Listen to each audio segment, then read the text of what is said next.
Disclaimer for YouTube audience. This video is based on a real and verified crime news case, presented in a cinematic storytelling and psychological narration format.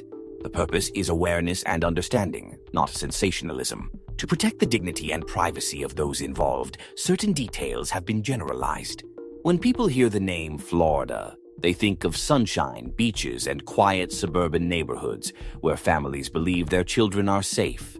But what if one ordinary Florida night hid a truth so disturbing that it shook the entire United States? This is not the story of a masked serial killer or a hardened criminal. This is the story of a 14-year-old girl whose life ended because of a conflict that began on social media. What makes this case terrifying is not just the crime itself, but the fact that the accused were also teenagers.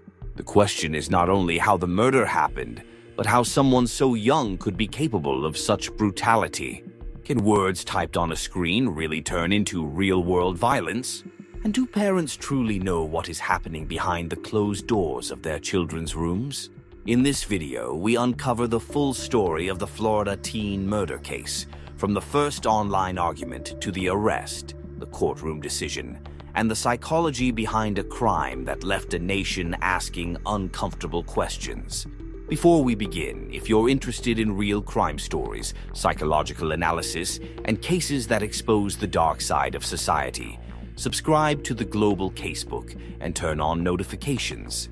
Now, let's begin the story of the Florida night that proved danger doesn't always come from the streets. Sometimes it grows quietly behind a glowing screen. The suburbs of Florida are known for their calm. Wide streets, identical houses, parked cars in driveways, and porch lights glowing softly through the night. Parents go to sleep believing their neighborhoods are safe and their children are protected. But on one night, that illusion shattered.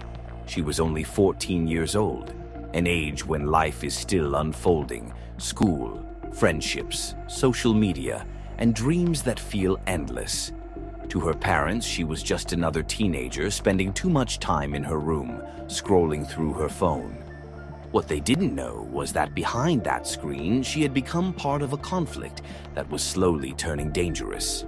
Weeks earlier, an online argument had begun. At first, it seemed harmless. Comments, replies, sarcastic messages. The kind of digital fights teenagers get into every day. But this one didn't fade. The tone changed.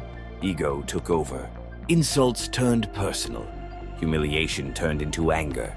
Experts later explained that teenage brains are especially vulnerable in moments like these because impulse often overrides logic and consequences feel distant. The argument involved two boys from the same area, both underage, both seemingly normal. No criminal history, no obvious warning signs. But beneath the surface, resentment was building. Messages went back and forth, sometimes aggressive, sometimes quiet. Then came a message suggesting they meet in person to clear things up. She trusted them. Maybe because she believed it was just a misunderstanding. Maybe because at 14, danger doesn't always look dangerous. That evening, she left home thinking she would be back soon. The warm Florida air, streetlights casting long shadows, and a quiet meeting place. It all felt ordinary. At first, the meeting was calm. Words were exchanged, old messages were brought up, then voices rose. The argument reignited. And in a moment that would change everything, the situation spiraled out of control. According to investigators, a gun was fired. In seconds, a young life ended. A life that had barely begun. But the crime didn't end there. What followed shocked even seasoned investigators.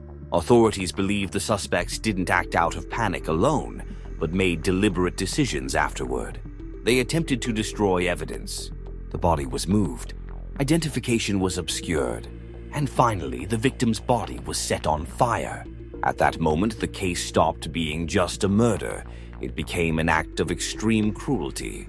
When police discovered the burned remains, the community was stunned. Officers asked a question that echoed across the nation. How could children commit something this horrific? The investigation moved quickly. Phone records were analyzed, Social media conversations were examined. Location data and surveillance footage began to piece together the final hours of the victim's life. Within days, authorities identified and arrested the two suspects. As news spread that the accused were minors, public opinion exploded. Some argued that teenagers deserve rehabilitation, not harsh punishment. Others asked a harder question: does age excuse brutality? Inside the courtroom, the tension was unmistakable. Prosecutors argued that this was not an accident or a momentary lapse. It was a violent act followed by a calculated attempt to cover it up. The defense emphasized immaturity and underdeveloped judgment, but the judge focused on the severity of the crime. The decision was clear. Due to the nature of the offense, the suspects would face first-degree murder charges and be tried as adults. The courtroom fell silent. The victim's family sat broken, knowing no verdict could ever restore what they had lost. Outside the courthouse, social media erupted.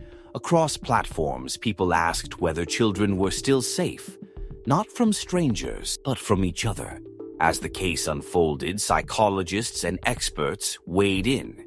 They explained how social media amplifies conflict, how online humiliation can escalate into real-world violence, and how teenage brains struggle to fully process risk and consequence. Still, one question remained unanswered. Was this simply immaturity, or a deeper loss of empathy? Media coverage intensified. TikTok filled with theories. YouTube flooded with analysis videos. News channels turned the case into nightly debates. Everyone was talking. Yet, in all the noise, the most important truth faded into the background. A 14-year-old girl who would never go back to school, never grow older, never chase her dreams. This was no longer just Florida's story. It became a warning to every household where parents assume a closed bedroom. Door means safety. A warning to every teenager who believes online words don't carry real consequences. This case proved that digital conflicts don't stay online. They can spill into reality with irreversible consequences. Florida's streets still look peaceful. Streetlights still glow. From the outside, everything seems normal. But that one night revealed a chilling truth. The most dangerous crimes don't always begin in dark alleys. Sometimes they begin in the light of a smartphone screen. That night in Florida is over, but its impact remains. Roads are the same. Houses are the same. Yet one young life is gone forever. This was not just a murder case. It was a warning to parents, teenagers, and society as a whole. Online words are not harmless. Digital conflicts are not just drama. And when anger, ego, and revenge collide, the outcome can be irreversible. The real question is no longer just who is guilty. The real question is whether we are paying attention, whether we truly understand what's happening behind our screens, and whether we are willing to act before it's too late. If this story made you think, don't scroll past it. Share your thoughts in the comments and stay connected with the Global Casebook for more real crime stories that matter. Because sometimes the truth is uncomfortable, but ignoring it is far more dangerous.